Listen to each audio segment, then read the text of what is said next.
Hi hello అందరికీ.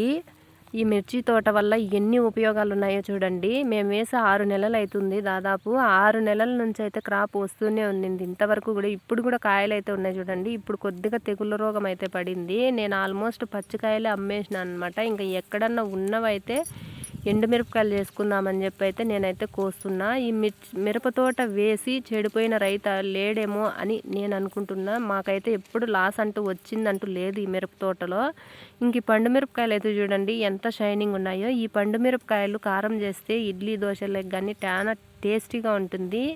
ఇంకా అట్లా కూడా ఎండుమిరపకాయలు చేసుకుని కారం పొడి కూడా అయితే వాడుకోవచ్చు. ఇప్పుడు మంచు వల్ల తెగుళ్ళ రోగం అయితే పడింది మా తోటకి. ఇంకా కాయలు చూడండి ఏ విధంగా అయితే ఎండిపోతున్నాయో.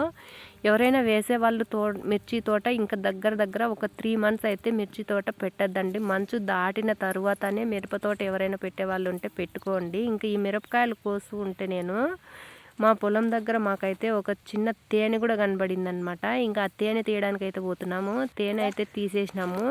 స్వచ్ఛమైన తేనె కదా, ఈ తేనె తింటే ఎంత హ్యాపీనెస్ ఉంటుందో అయితే మాటల్లో చెప్పలేను. నిజంగా అంటే చాలా హ్యాపీ అనిపించింది స్వచ్ఛమైన తేనె తినడం వల్ల. తినేసి మళ్ళీ తోటలోకి అయితే అడుగు పెట్టేసినాం మేమైతే. ఇంకా మిరపకాయలు అయితే కోస్తున్నా నేనైతే. పండుకాయలు ఎన్ని అవుతాయో చూద్దామని చెప్పి కోస్తున్నా నేనైతే. మిరప తోట పెట్టేవాళ్ళు 3 నెలల తరువాతనే పెట్టుకోండి ఎవరైనా సరే.